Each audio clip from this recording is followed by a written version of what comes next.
Hola, muy buenos días. Mi nombre es Fernanda Maltos Gómez y el día de hoy vamos a hablar un poco acerca del metabolismo del calcio, fósforo y vitamina D, así como sus funciones. Pues bueno, vamos a empezar. Primero que nada vamos a mencionar un poco de las generalidades acerca del calcio. Y pues 99% de este ion se encuentra en el hueso en forma de mineral, donde da estabilidad mecánica y es depositado para la regulación de las concentraciones de calcio extracelular, mientras que solo el 1% del calcio se encuentra distribuido entre el líquido intracelular y el extracelular, en donde funge como sustrato de mineralización del hueso y del cartílago, cofactor para enzimas extracelulares, pues un ejemplo de ello es la cascada de coagulación, y como moléculas de señalización a nivel intracelular, donde se encarga de acciones como la contracción del músculo, la liberación de neurotransmisores y distintos tipos de secreción endocrina y exócrina. En sangre, la concentración de calcio va de 2.2 a 2.6 molar y 50% de este calcio está unido a proteínas, principalmente albúmina y globulinas. Pero bueno, la parte no unida a proteínas se le va a conocer como calcio ionizado y tiene una concentración de 1.2 milimolar sobre litro, o lo que es lo mismo 5 miligramos sobre decilitro. La concentración de calcio ionizado en el líquido extracelular debe mantenerse en un intervalo estrecho debido a su participación en diversas funciones celulares. Aunque el calcio tiende a difundir hacia el compartimiento intracelular porque la concentración de este ion es menor en este compartimiento, con una concentración de 100 nanomol sobre litro, y porque el medio intracelular tiene un potencial eléctrico negativo, el gradiente de concentración entre el espacio intracelular y extracelular se va a mantener por una conductancia limitada de los canales de calcio en reposo y por la salida de calcio hacia el espacio extracelular dependiente de energía por medio de ATP-ASA con afinidad alta por el calcio y el hidrógeno e intercambiadores sodio-calcio de baja afinidad. Por otro lado, 99% del calcio intracelular se va a encontrar en forma de complejos en el compartimiento mitocondrial, unido a la membrana plasmática interna o asociado a la membrana interna del retículo endoplásmico. La liberación del calcio de estos compartimientos está regulada estrictamente. Y pues bueno, el control de la concentración de calcio ionizado en el líquido extracelular se hace principalmente ajustando la tasa de desplazamiento del calcio a través de los epitelios intestinales y renales. Estos cambios están mediados por la paratormona y por el calcitriol, y los revisaremos con mayor detalle más adelante en el video. El aporte de calcio en la dieta varía entre 400 y 1500 miligramos por día, y bueno, la absorción intestinal de calcio, de la cual hablaremos a mayor detalle después, requiere de ácido gástrico, por lo que en personas con acloridria o que consumen medicamentos que inhiben la secreción de ácido gástrico, los suplementos en las comidas son necesarios para mejorar la absorción del calcio. También es importante mencionar que la absorción del calcio también se ve limitada en la insuficiencia pancreática o biliar, pues el calcio se queda unido a ácidos grasos no absorbidos o a otros componentes de la comida.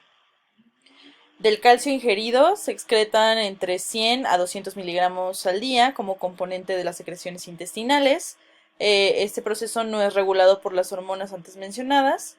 Y bueno, por otro lado, la absorción intestinal de calcio es relativamente constante y consiste en unos 200 a 400 miligramos de calcio al día, aunque haya variaciones en la ingesta de este ion. Esta absorción constante se debe a la regulación hormonal de este ion, la cual veremos a lo largo de este video. Del calcio ionizado en sangre, los riñones filtran alrededor de 8 a 10 gramos al día. 65% se va a reabsorber en los túbulos contorneados proximales a través de una vía paracelular pasiva acoplada a reabsorción concomitante de cloruro de sodio. Esta vía no está regulada de manera específica. Por otro lado, 20% del calcio se reabsorbe por vía paracelular en la rama ascendente de la asa de Henle a nivel de la corteza. Esto requiere a una proteína llamada paracelina 1. La paracelina 1 también está implicada en la reabsorción paracelular de magnesio y es inhibida cuando las concentraciones elevadas de calcio y magnesio actúan sobre un receptor que veremos más adelante, que se llama receptor detector de calcio extracelular. Bueno, y finalmente el 10% del calcio filtrado se reabsorbe por el túbulo contorneado distal por una vía transcelular. Este proceso es regulado por la paratormona de manera directa e indirecta. Y bueno, también se verá más adelante esta regulación por la paratormona de esta proteína, la paracelina. Y bueno, además es importante mencionar que para la homeostasis del calcio existe un intercambio bidireccional de calcio entre los huesos y el líquido extracelular de 0.25 a 0.5 gramos al día. Hablando del fosfato, 85% se va a encontrar en fase mineral del hueso. El resto del fosfato se encuentra en forma orgánica o inorgánica en los compartimientos intracelular y extracelular. La concentración de fosfato inorgánico en suero es de 1 milimol sobre el litro y está casi por completo en forma iónica como fosfato de hidrógeno y fosfato de hidrógeno. 12% se va a encontrar unido a proteínas y bueno, a diferencia del calcio, las concentraciones intracelulares del fosfato son similares a las extracelulares. Dentro de las funciones del fosfato tenemos que forma parte de los ácidos nucleicos, tanto ADN como ARN, de los fosfolípidos, fosfoproteínas, compuestos de alta energía como el ATP, cofactores como el NADPH y de sistemas enzimáticos como la adenilciclasa. Algunos ejemplos de su importancia se ven reflejados en la necesidad de este ion para la contracción muscular adecuada y para el transporte de oxígeno por la hemoglobina, al formar parte del 2,3-disfosfoglicerato. Y bueno, además tiene una función estructural en los huesos, como ya lo dijimos. Pasando al metabolismo del fosfato, 65% de este ion se absorbe en el intestino sin la necesidad de la acción de la vitamina D. Sin embargo, la vitamina D aumenta la absorción de fosfato por activación de cotransportadores sodio-fosfato que desplazan el fosfato hacia el interior de las células intestinales en contra del gradiente de concentración. En total, se tiene entonces que se absorben 500 a 1000 miligramos de fosfato al día. Dentro de los factores que disminuyen esta absorción se encuentran sales de calcio y el clorhidrato de sebelamer en concentraciones elevadas. Estos se utilizan en pacientes con insuficiencia renal para disminuir las concentraciones de fosfato séricas. Y bueno, los antiácidos con hidróxido de aluminio también van a tener este efecto. Pero pues no se utilizan en pacientes con insuficiencia renal para este propósito. Es importante mencionar que las concentraciones de fosfato varían hasta en un 50% en un día normal. Esto refleja el efecto del aporte de fosfato de la dieta y un ritmo circadiano que siguen sus concentraciones, con las concentraciones más bajas entre las 7 y las 10 de la mañana. Además, la administración de glucosa en ayunas puede reducir la concentración de fosfato sérico por la captación de fosfato por las células para utilizarlo. Bueno, y el control del fosfato sérico va a estar determinado por la reabsorción tubular renal de la carga filtrada. La excreción urinaria de fosfato no es constante y va a variar con el aporte alimentario. El lugar principal donde se regula la reabsorción de fosfato es el túbulo contorneado proximal, donde se van a reabsorber 80% de este fosfato filtrado. En el túbulo contorneado distal se reabsorbe de 8 a 10% del fosfato filtrado, por lo que se termina excretando de 10 a 12% de este fosfato filtrado. La paratormona es la principal reguladora de la excreción renal de fosfato y su función va a ser reducir la reabsorción de fosfato al reducir la expresión y actividad de cotransportadores sodio-fosfato. FGF23 tiene el mismo efecto y bueno, además FGF23 va a reducir la síntesis de calcitriol, lo cual, como veremos más adelante, reduce la absorción intestinal de fosfato. Es importante mencionar que se ha visto que reducciones en la ingesta de fosfato reducen el fosfato urinario en un lapso de horas, antes de que se produzcan reducciones en las concentraciones de fosfato sérico. Por lo que estas adaptaciones son independientes del efecto de la paratormona y puede que estén mediados en parte por FGF23. En esta imagen se muestran de manera más esquemática las diferentes concentraciones tanto de calcio y fosfato, tanto a nivel intracelular como extracelular, para que bueno, lo tengan de referencia y sea más fácil pues comprenderlo de manera esquemática. Repasando un poco las funciones de los iones calcio a nivel extracelular, va a ser una función de mineral óseo en la coagulación sanguínea y excitabilidad de membrana, mientras que entre sus funciones intracelulares Va a fungir como señal para activación neuronal, secreción hormonal, perdón, y contracción muscular. Por otro lado, los iones fosfato a nivel extracelular van a servir como mineral óseo, mientras que a nivel intracelular van a tener una función estructural de enlaces de energía, de alta energía, van a formar enlaces de alta energía y regulación de proteínas mediante fosforilación. Antes de hablar acerca de la vitamina D, tenemos que comprender su nomenclatura. La vitamina D o calciferol se refiere a dos secosteroides, la vitamina D2 o ergocalciferol y la vitamina D3 o colecalciferol. Ambas se producen por fotólisis a partir de precursores esteroides naturales. El ergocalciferol o vitamina D2 es la principal forma de vitamina D disponible en fármacos y suplementos dietéticos, mientras que el colecalciferol o vitamina D3 se produce a partir de 7-dehidrocolesterol, que es un precursor del colesterol presente en la piel. Aunque ambos se metabolizan de manera un poco diferente, ambas se convierten en 25-hidroxivitamina D o colecalcifediol y 1,25-dihidroxivitamina D o calcitriol. Algo interesante es que como la vitamina D puede sintetizarse en la epidermis, se considera más una hormona o prohormona que una vitamina. Y bueno, en esta tabla se muestra la nomenclatura que acabo de mencionar de manera más esquemática para que sea más fácil comprenderla y recordarla a lo largo del video.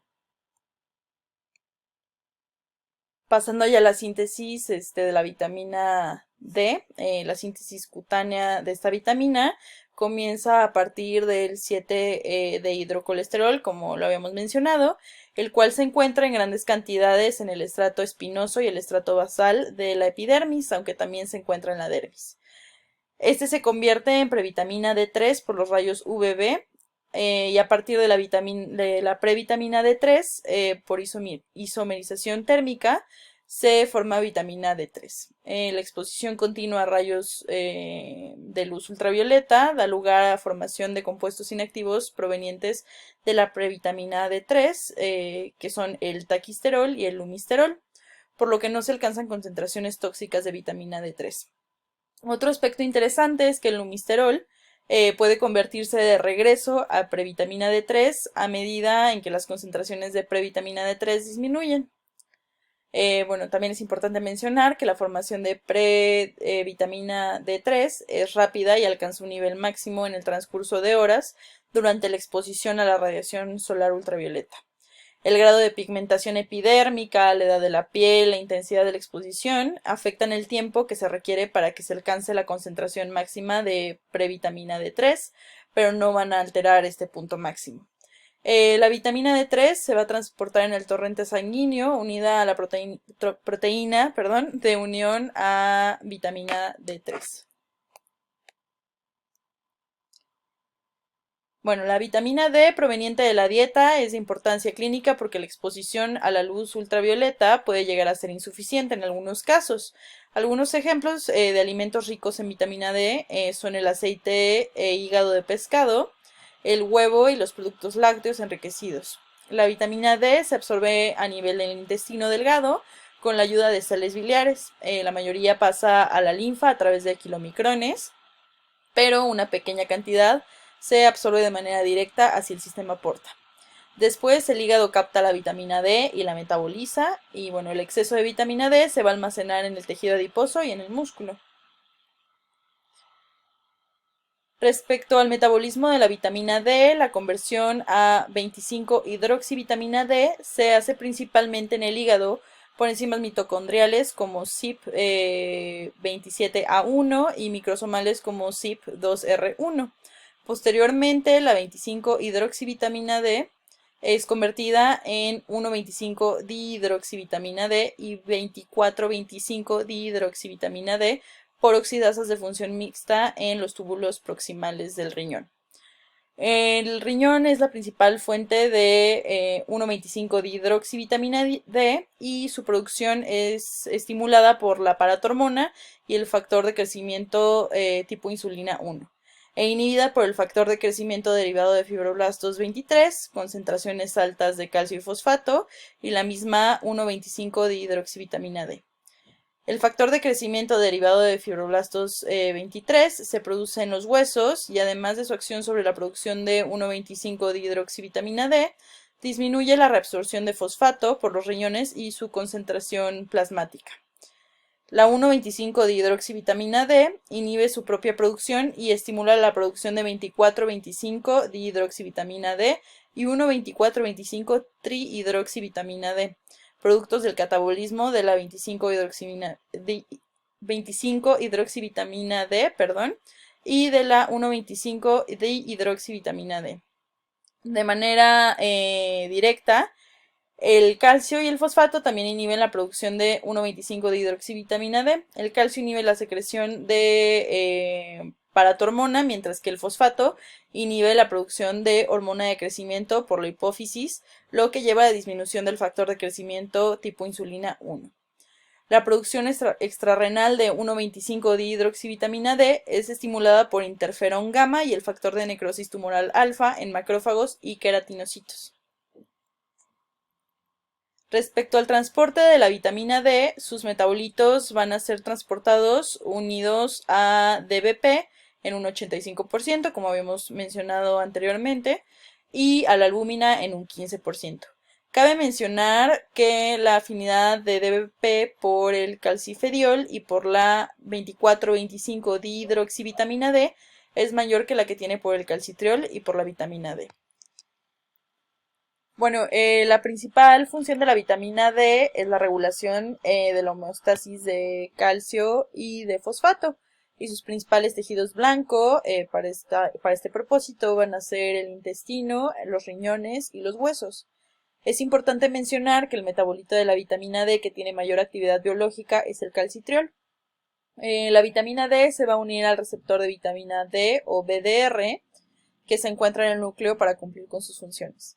Todo lo que voy a explicar ahorita se encuentra ejemplificado en la imagen de la izquierda. Y bueno, BDR, después de unirse a la vitamina D, se va a heterodimerizar con el receptor de retinoide X o RXR, lo cual aumenta la afinidad del complejo BDR-RXR hacia el elemento de respuesta a la vitamina D o BDRE. BDRE es una secuencia de nucleótidos específica en la región promotora de un gen con capacidad de respuesta a la vitamina D. Después, la unión del complejo BDR-RXR al BDRE atrae un complejo de proteínas llamadas coactivadoras al complejo de BDR-RXR. Algunas de estas proteínas abren el gen para transcripción al acetilar las histonas y otras hacen un puente en la brecha entre el BDRE y el complejo de iniciación que contiene a la RNA polimerasa para emitir señales para el inicio de la transcripción.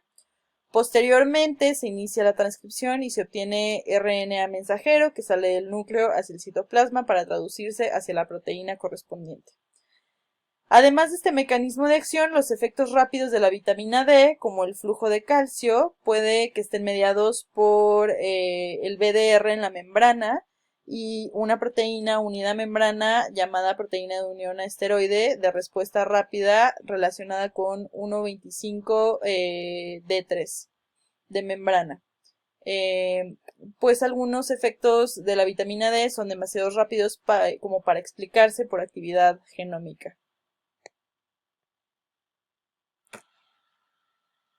Para comprender los efectos de la vitamina D en el intestino es importante aclarar que la absorción de calcio se realiza por dos vías, una vía paracelular y otra transcelular.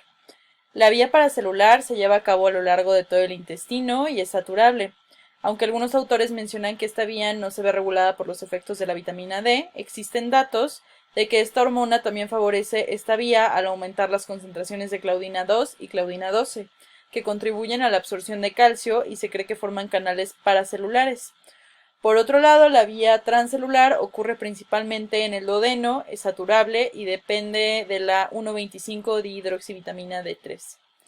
Centrándonos en la vía transcelular, tenemos que se divide en tres pasos. entrada de calcio al enterocito, transporte transcelular y salida del enterocito. Este proceso se ve ejemplificado con el diagrama de la derecha y subrayado en amarillo se encuentran los componentes de este proceso que se ven regulados por esta vitamina.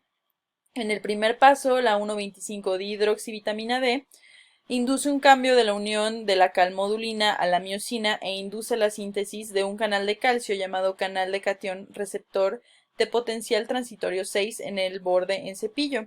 Este canal se muestra bajo las siglas TRPV6 en el diagrama y subrayado en amarillo, como ya lo habíamos mencionado.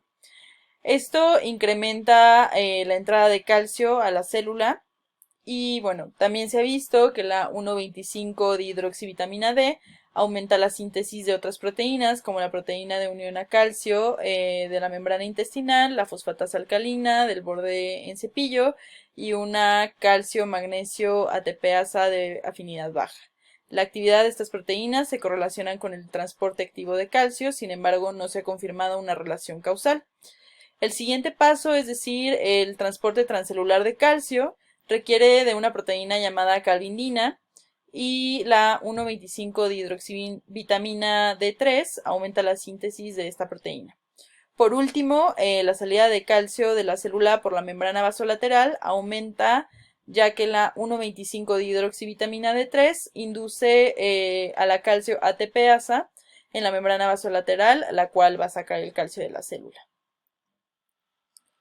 Pasando al efecto de la vitamina D en el hueso, el papel importante que juega en la regulación de la formación y resorción de este queda claro con la aparición de raquitismo en niños con deficiencia de vitamina D, pseudorraquitismo por deficiencia de vitamina D en pacientes con mutaciones desactivadoras de CYP27B1 y raquitismo hereditario resistente a 1,25-dihidroxivitamina D en pacientes con falta de un BDR funcional. Los mecanismos por los cuales la vitamina D regula la homeostasis del hueso no se conocen aún. Sin embargo, in vitro se ha visto que la 1,25-dihidroxivitamina D estimula la resorción ósea al incrementar la producción de RANK ligando, que se une a RANK en los osteoclastos y sus precursores para promover la diferenciación de estos y la actividad osteoclástica. Aún así, la deficiencia de vitamina D no disminuye la resorción ósea porque las concentraciones de paratormona se elevan y esta hormona también estimula la producción de RANK ligando, como lo veremos más adelante. Además de estimular la resorción ósea, la 1,25-dihidroxivitamina D estimula la diferenciación de los osteoblastos. El efecto que tiene la vitamina D sobre los osteoblastos va a depender de en qué etapa se les administra la vitamina. Por ejemplo, si se les administra a células parecidas a osteoblastos inmaduras, se incrementa la síntesis de colágeno y la actividad de la fosfatasa alcalina, mientras que si se les administra a los osteoblastos más maduros, solo se estimula la producción de osteocalcina. Es importante también mencionar que en experimentos in vivo se ha visto que las dosis altas de 1,25-dihidroxivitamina D inhiben la mineralización ósea normal y llevan a la aparición de osteomalacia, lo cual se cree que se debe a una interferencia en la diferenciación de los osteoblastos. Por otro lado, el raquitismo presente en pacientes con un BDR defectuoso puede curarse con la administración de calcio y fosfato por vía intravenosa, lo que hace pensar que el papel principal de la 1,25-dihidroxivitamina D es crear el microambiente adecuado para la mineralización ósea a través de la estimulación de la absorción de calcio y fosfato. En el riñón, la 1,25-dihidroxivitamina D estimula la producción de 24,25-dihidroxivitamina D en el túbulo distal y la expresión de calvindina, así como de TRPV5, que va a ser un análogo del TRPV6 intestinal en el riñón, y la calcio-ATPasa en el túbulo distal. No obstante, se cree que la 25-hidroxivitamina D es más importante en la estimulación de la reabsorción de calcio y fosfato en el riñón. Cabe mencionar que el efecto de la vitamina D sobre el riñón es muy débil y que la paratormona tiene una mayor influencia en el manejo de fosfato y del calcio por los riñones. El calcitriol también va a tener efectos sobre otros órganos y tejidos. Va a aumentar la absorción de fosfato intestinal, va a inducir FGF23, que es una hormona fosfatúrica, va a favorecer la secreción de insulina por el páncreas y de prolactina por la hipófisis, mientras que va a inhibir la secreción de paratormona por las glándulas paratiroides, de la renina por parte de los riñones y de péptidos natriuréticos auriculares. Además, estimula la respuesta inmune innata al inducir péptidos antimicrobianos como la catelicidina y va a inhibir a la inmunidad adaptativa, bloqueando la maduración de las células dendríticas y va a desviar la diferenciación de linfocitos T cooperadores de los perfiles TH1 y TH17 hacia TH2 y T reguladores. También se ha encontrado que el calcitriol modula la contracción miocárdica y el tono vascular y que reduce la tasa de proliferación celular en queratinocitos, fibroblastos, linfocitos y timocitos normales, y células anormales de origen mamario, esquelético, intestinal, linfático y mieloide. Además, aumenta la diferenciación de células normales como queratinocitos, linfocitos, células hematopoyéticas, células epiteliales intestinales, osteoblastos y osteoclastos, así como células anormales de la misma línea. Debido a que por medio del calcitriol se pueden manipular diversos procesos fisiológicos y patológicos, se están usando análogos de la vitamina D para el tratamiento de psoriasis, hiperparatiroidismo urémico y osteoporosis, y existen estudios epidemiológicos y en animales del papel de la vitamina D en la prevención y tratamiento de diabetes mellitus, tanto tipo 1 como tipo 2, enfermedades autoinmunes como la esclerosis múltiple, enfermedad intestinal inflamatoria e infecciones como la tuberculosis. También se están realizando estudios de análogos de la vitamina D para el tratamiento del cáncer. Para hablar de la homeostasis del calcio es importante hablar de la paratormona. La paratormona es producida por las glándulas paratiroides, las cuales son 4 glándulas o 5 en algunas personas, que se encuentran junto a la tiroides. Las glándulas paratiroides surgen a partir de la tercera y cuarta bolsas branquiales y están compuestas de dos tipos celulares, las células principales señaladas con la letra C en la imagen de la derecha y las células oxífilas, señaladas con la letra A, y bueno, ambos tipos celulares van a secretar paratormona. La secreción de paratormona se encuentra regulada por las concentraciones séricas de calcio. Las células de la paratiroides tienen grandes cantidades de receptor detector de calcio extracelular, el cual es un receptor acoplado a proteína G.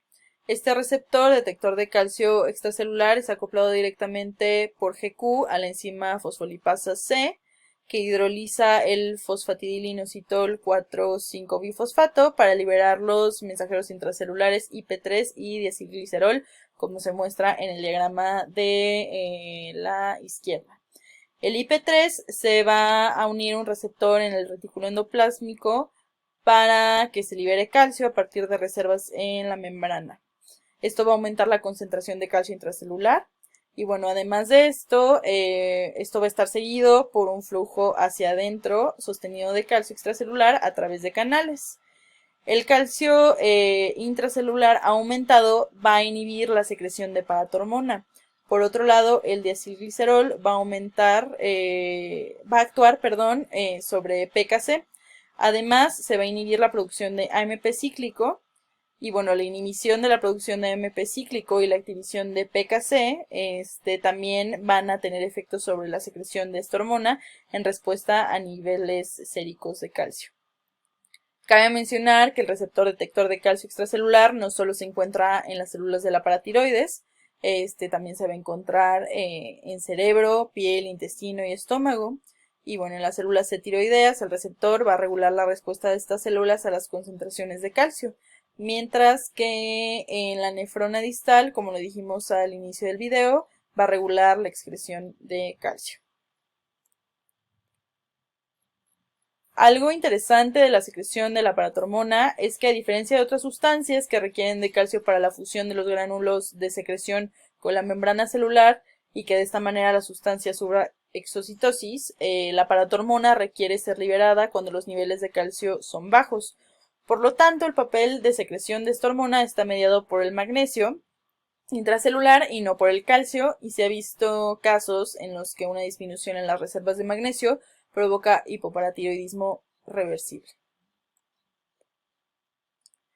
La secreción de la paratormona va a ser estimulada por hipocalcemia, hipomagnesemia moderada y catecolaminas. Bueno, estas últimas van a ejercer su efecto a través de los receptores beta-adrenérgicos. Sin embargo, el efecto de las catecolaminas sobre la secreción de paratormona no suele ser relevante clínicamente. En pacientes con feocromocitoma, se ha observado que se presenta hipercalcemia por secreción de proteína relacionada con hormona paratiroidea por parte del tumor, pero no por secreción aumentada de la paratormona. Por otro lado, la secreción de esta hormona va a ser inhibida por hipercalcemia, hipermagnesemia e hipomagnesemia prolongada. Además, es importante mencionar que, como se muestra en la imagen de la derecha, el calcio no solo se ve implicado en la secreción de esta hormona, sino que también va a regular su síntesis. Niveles elevados de calcio que se unen al receptor detector de calcio extracelular van a inhibir la secreción de paratormona y su síntesis. El calcitriol también inhibe la síntesis de esta hormona, por lo que los análogos de la vitamina D resultan útiles en el tratamiento de hiperparatiroidismo secundario en pacientes con osteodistrofia renal que reciben diálisis. Bueno, la principal función de la paratormona es regular la concentración de calcio ionizado mediante efectos sobre tres tejidos blancos principales. La mucosa intestinal, el hueso y los riñones. Mediante sus efectos integrados sobre estos órganos, la paratormona va a aumentar los niveles de calcio en sangre, por lo que si se remueven las glándulas paratiroides, habrá una hipocalcemia grave, lo que conduciría a tetania y muerte. El efecto de la paratormona sobre el intestino es indirecto, depende de la producción renal de calcitriol. El calcitriol, como se mencionó antes en el video, aumenta la absorción de calcio intestinal. En el riñón, la paratormona regula la reabsorción de calcio a nivel del túbulo contorneo distal, donde se lleva a cabo la reabsorción del 10% del calcio filtrado a través de una vía transcelular y en el túbulo colector. El calcio entra en las células tubulares a través de los canales TRPV5 y TRPV6. Una proteína llamada calindina va a transportar el calcio por el citoplasma y por último el intercambiador sodio-calcio NCX1 y una bomba de calcio impulsada por ATP llamada PMCA expulsan el calcio de la célula por la membrana vasolateral. La paratormona aumenta a TRPV5, a la calindina y a NCX1 de manera directa o indirecta a través de la vitamina D. Además, la paratormona aumenta el flujo de calcio a través de TRPV5 al fosforilar a través de pKa, un residuo de ese canal. Si este residuo del canal no se fosforila, se une a calmodulina y se cierra el canal. A nivel del riñón, la paratormona también tiene efectos sobre la reabsorción de fosfato. Estos efectos los ejerce sobre el túbulo contorneado proximal, principalmente y en menor medida sobre el túbulo contorneado distal. El fosfato es reabsorbido a través de cotransportadores de sodio fosfato en la membrana apical. Cuando la paratormona se une a su receptor, estos cotransportadores son secuestrados de manera rápida, en 15 minutos aproximadamente, hacia endosomas para luego liberarse en lisosomas y sufrir proteólisis.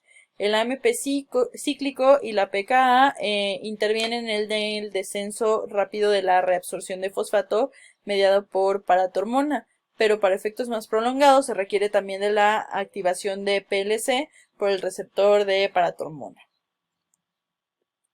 La paratormona va a actuar sobre el hueso, el principal reservorio de calcio, para liberar calcio en dos fases. Una fase rápida, que es el resultado de activación de células óseas ya existentes, sobre todo osteocitos, para provocar movilización de calcio y fosfato que ya se encuentran disponibles.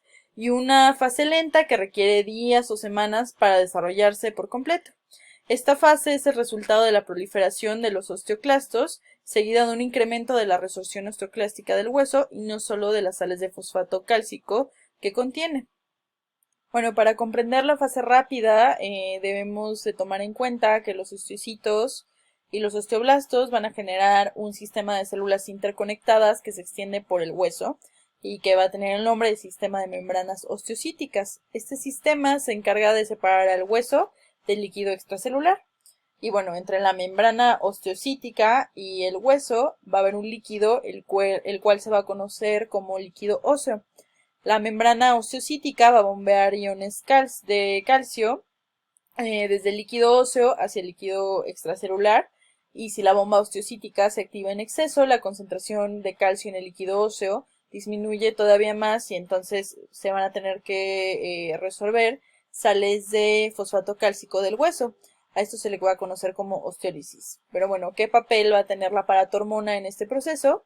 Bueno, esta hormona se va a unir a los receptores de osteocitos y en los osteoblastos, y se cree que va a estimular la bomba de calcio a través del aumento de la permeabilidad al calcio del lado del líquido óseo de la membrana osteocítica, lo cual va a permitir que el calcio difunda al interior de las células de esta membrana desde el líquido óseo. Después, la bomba de calcio del otro lado de la membrana se va a encargar de sacar los iones calcio hacia el líquido extracelular. Por otro lado, en la fase lenta va a existir activación de los osteoclastos. Esta ocurre en dos etapas. En la primera se van a activar de manera inmediata los osteoclastos ya formados, y en la segunda se van a formar nuevos osteoclastos. Es importante mencionar que, a diferencia de los osteoblastos y los osteocitos, los osteoclastos no tienen receptor para la paratormona, por lo que su activación se logra de manera indirecta a través de señales secundarias enviadas por los osteoblastos y osteocitos. También es importante mencionar que después de meses de exceso de paratormona, puede que los huesos se debiliten por la resorción osteoclástica, por lo que se produce una estimulación secundaria de los osteoblastos para intentar corregir dicha debilidad. Por lo tanto, el efecto tardío consiste en una estimulación tanto de osteoclastos como de osteoblastos.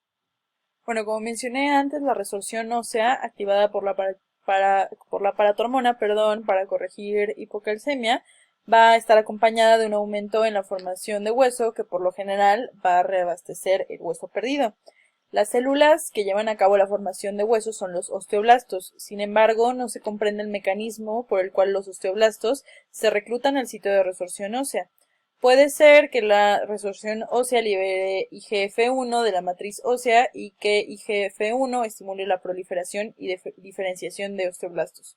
También se piensa que los osteoclastos pueden regular la diferenciación de los osteoblastos mediante moléculas de la familia efrina. Bueno, el efecto de la paratormona sobre el aumento de la formación de hueso queda evidenciado en varios estudios que se han realizado. Se ha visto que la administración de paratormona in vivo de manera continua o intermitente aumenta la superficie y número de osteoblastos y la tasa de formación ósea. La administración de paratormona a ratas de manera intermitente disminuye el número de células de revestimiento óseo al convertirlas en osteoblastos activos. Además, va a descender la tasa de apoptosis de los osteoblastos y aumenta el número de precursores osteoblásticos. Por otro lado, la administración de paratormona en ratas, imitando el hiperparatiroidismo primario, produce acumulación de células fibroblásticas positivas a fosfatasa alcalina en médula ósea. Estas células se cree que son precursores de osteoblastos. Bueno, los osteoclastos, como ya mencioné, no tienen receptor para la paratormona, por lo que requieren células de la línea osteoblástica para que envíen señales a los precursores osteoclásticos para que se fusionen y formen osteoclastos maduros. Esta señalización también activa los osteoclastos maduros para la resorción de hueso y evita su apoptosis. El factor estimulante de colonias de macrófagos se expresa como proteína segregada y como proteína unida a la superficie celular, y su función va a ser estimular la osteoclastogenia. La producción de este factor es estimulado por la paratormona. Por otro lado, RANK ligando, también llamado ligando de la osteoprotegerina, factor diferenciador osteoclástico y trance, se une a RANK y estimula la osteoclastogenia y activa a los osteoclastos maduros. También es estimulado por la paratormona. Por otro lado, la osteoprotegerina es segregada por las células de la línea osteoblástica y bloquea la unión de RANK ligando a RANK. La paratormona va a inhibir su síntesis y su secreción. Bueno, otra hormona que va a influir en la regulación de la concentración de calcio sérico es la calcitonina, la cual es producida por las células C parafoliculares en respuesta a concentraciones de calcio ionizado. Las células parafoliculares sensan los niveles de calcio a través del receptor detector de calcio extracelular y un estado de hipercalcemia va a estimular a la secreción de esta hormona, mientras que la hipocalcemia la va a inhibir. El mayor efecto de la calcitonina para regular las concentraciones elevadas de calcio es la inhibición de la resorción ósea osteoclástica. Además de este efecto, la calcitonina va a inhibir la reabsorción renal de fosfato y va a ocasionar natriuresis leve y va a estimular la excreción renal de calcio. Es poco probable que esta hormona desempeñe un papel fisiológico esencial en seres humanos, sin embargo se ha vuelto de interés al fungir como un marcador tumoral para el carcinoma medular de tiroides y como tratamiento de enfermedad de Paget ósea, hipercalcemia y osteoporosis. Por último, vamos a hablar un poco acerca de las alteraciones en los niveles de calcio, fosfato y vitamina D. En la hipercalcemia, el paciente presenta diversos signos y síntomas como letargo, depresión, psicosis, ataxia, estupor y coma a nivel del sistema nervioso central. También hay manifestaciones neuromusculares como debilidad, miopatía proximal e hipertonía. A nivel renal podremos encontrar cálculos, filtración glomerular disminuida, poliuria, acidosis hiperclorémica y nefrocalcinosis, mientras que a nivel gastrointestinal encontraremos náuseas, vómito, estreñimiento y anorexia. También puede presentarse queratopatía en banda y calcificación metastásica sistémica. En la imagen de la derecha se exponen las diferentes causas de hipercalcemia, pero la principal es el hiperparatiroidismo primario, del cual mis compañeros van a hablar en otro video. Todas las causas que dan hipercalcemia, bueno, van a darla por alguno de los siguientes mecanismos. El primero de ellos es la resorción ósea aumentada, el segundo el aumento de la absorción gastrointestinal de calcio y la tercera disminución de la excreción renal de calcio. Aunque la característica común en la mayoría de las causas es la resorción ósea aumentada. La primera línea de defensa frente a la hipercalcemia es la supresión de la secreción de paratormona, con lo cual disminuye la resorción ósea y la síntesis de calcitriol. La disminución en la síntesis de calcitriol va a su vez a disminuir la absorción intestinal y la reabsorción renal de calcio.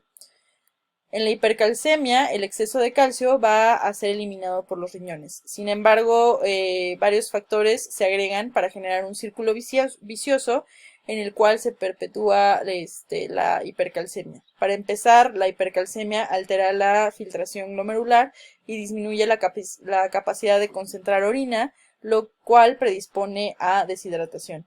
Además, esta predisposición a la deshidratación se incrementa porque el paciente tiene una actividad mental alterada y esto le dificulta el acceso a los líquidos. Las náuseas y el vómito también van a favorecer la deshidratación y azoemia renal. Al sumar estos factores tenemos como resultado una contracción del volumen extracelular, por lo cual disminuye la excreción de calcio y se genera un círculo vicioso. Otra alternativa es el depósito de fosfato cálcico y otras sales en el hueso y en tejidos blandos para tratar de bajar estas concentraciones de calcio sérico. Bueno, debido a esto se va a poder observar calcificación de tejidos blandos con cargas de calcio masivas, cargas de fosfato masivas y cuando la función renal está muy alterada. La hipocalcemia se va a producir debido a una falta de la secreción de paratormona, capacidad de respuesta a la paratormona alterada, deficiencia de vitamina D o resistencia al efecto de esta.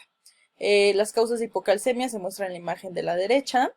Y bueno, dentro de las manifestaciones clínicas de la hipocalcemia tenemos tetania y hormigueo en los dedos de la mano y alrededor de la boca que precede a esta tetania. Debido a la tetania puede producirse espasmo carpiano y por lo tanto presentarse la postura en mano de comadrón, como se muestra en la imagen marcada con el número 1. Después, bueno, la imagen marcada con el número 2 muestra el signo de Chvostek, el cual es positivo en pacientes con hipocalcemia cuando se les percute el nervio facial 2 centímetros anterior al lóbulo de la oreja, justo por debajo del hueso cigomático. La especificidad de esta prueba es baja, pues solo 25% de los, el 25% de los individuos sanos lo presenta. Y bueno, la imagen número 3 va a mostrar el signo de Trousseau, el cual es positivo en pacientes con hipocalcemia al inflar un manguito para presión arterial 20 milímetros de mercurio por encima de la presión sistólica durante 3 minutos. Cuando es positivo puede observarse un espasmo carpiano. Perdón. El signo de Trousseau es más específico que el de Chvostek, pero 1 a 4% de los individuos sanos lo van a presentar. Además, los pacientes pueden presentar convulsiones focales o generalizadas, pseudotumor cerebral, papiledema, confusión, lasitud y síndrome cerebral orgánico. Un dato importante es que 20% de los niños con hipocalcemia presentan retraso mental. Dentro de las manifestaciones cardiovasculares podemos encontrar retraso en la repolarización con prolongación del intervalo QT, alteración del acoplamiento entre excitación y contracción e insuficiencia cardíaca congestiva, sobre todo en pacientes con una enfermedad cardíaca subyacente. También puede encontrarse catarata subcapsular en casos de hipocalcemia crónica y bueno, la piel de estos pacientes se va a mostrar reseca y descamada y sus uñas frágiles. La hiperfosfatemia suele darse por 3 mecanismos: un aumento agudo en la concentración de fosfato, salida masiva de fosfato intracelular hacia el líquido extracelular de manera aguda y disminución de la excreción renal de fosfato, que puede darse por una disminución en la tasa de filtrado glomerular o por un aumento en la reabsorción de fosfato. Esta condición suele ser asintomática o presentar signos de hipocalcemia cuando se acompaña de esta.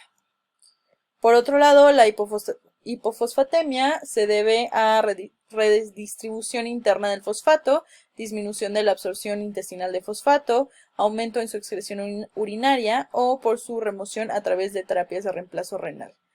También suele ser asintomático, pero pueden aparecer manifestaciones clínicas tales como anorexia, debilidad muscular y osteomalacia, así como encefalopatía progresiva, convulsiones, coma y muerte.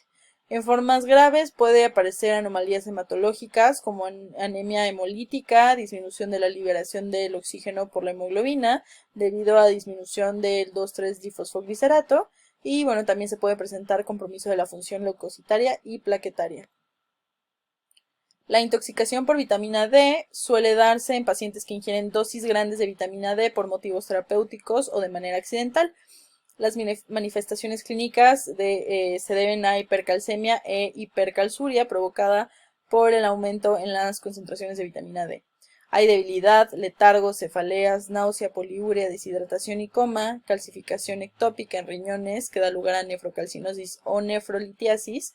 Y bueno, también esta calcificación ectópica se puede presentar en corazón, vasos sanguíneos, pulmones y piel. Los lactantes son más susceptibles de esta intoxicación y pueden presentar aterosclerosis diseminada, estenosis aórtica supravalvular y acidosis renal. El diagnóstico se hace por concentraciones elevadas de calcifediol, pero normales de calcitriol. Esto se debe a que la conversión de calcifediol de la vitamina D no se encuentra estrechamente regulada, mientras que la formación de calcitriol se ve influida por las concentraciones de calcio y paratormona, que en este caso se encuentran aumentadas en lo que respecta al calcio y disminuidas a lo que respecta a la paratormona. No obstante, la concentración de calcitriol libre, se encuentra elevada porque las concentraciones altas de calcifediol desplazan al calcitriol de la DBP. Las concentraciones altas de calcitriol libre y calcifediol se suman para aumentar la resorción ósea y la absorción intestinal de calcio. El tratamiento se hace suspendiendo la administración de vitamina D, rehidratando al paciente, disminuyendo su ingesta de calcio y administrando glucocorticoides que antagonizan la capacidad del calcitriol para estimular la absorción intestinal de calcio.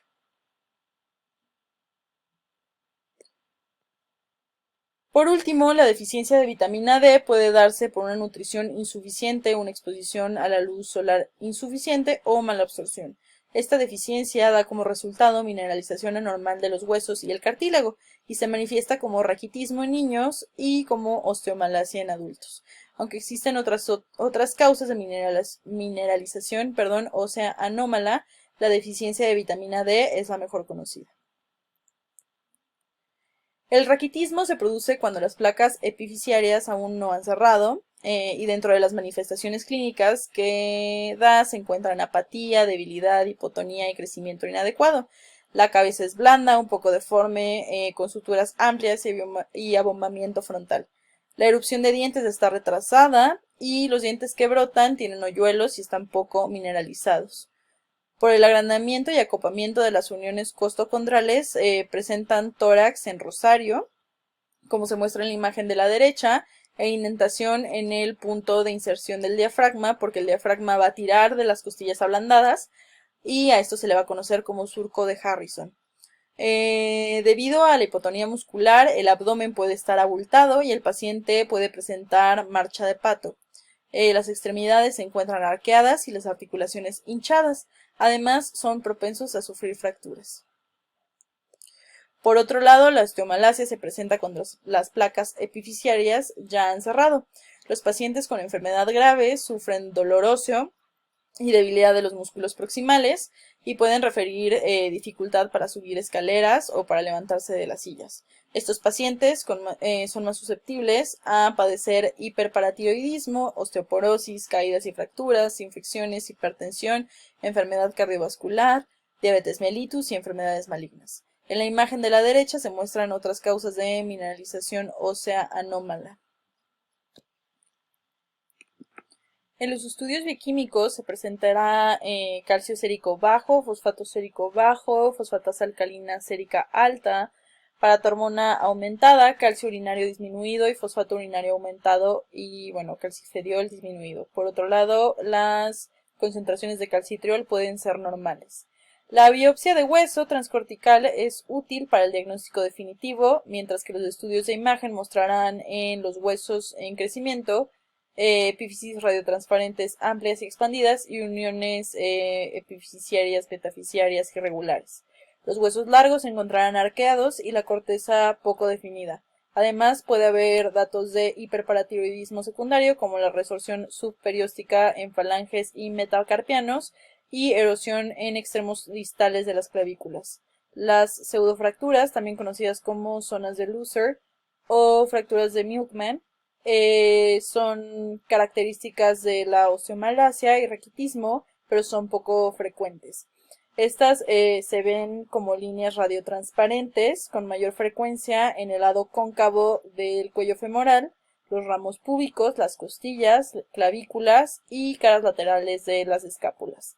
Las pseudofracturas pueden producirse por microfracturas no consolidadas en zonas de tensión o en el punto de entrada de vasos sanguíneos hacia el hueso. Puede progresar a fracturas completas que pasan inadvertidas y llevan a deformidades e invalidez. Para el tratamiento de deficiencia de vitamina D se administra 50.000 unidades por semana de ergocalciferol durante 6 a 8 semanas, seguidas de 800 a 2.000 unidades al día con base en el mantenimiento de concentraciones séricas adecuadas de calcifediol. Al ergocalciferol se le va a agregar 1 a 3 gramos de calcio elemental al día. Claro que este tratamiento hay que individualizarlo, ya que en personas, por ejemplo, con mala absorción, las dosis de vitamina D puede que se tengan que aumentar y bueno, hay que tomarse en cuenta varias consideraciones. Y bueno, eso sería todo por mi parte y aquí les dejo las fuentes de información que utilicé para la elaboración de este trabajo. Muchas gracias.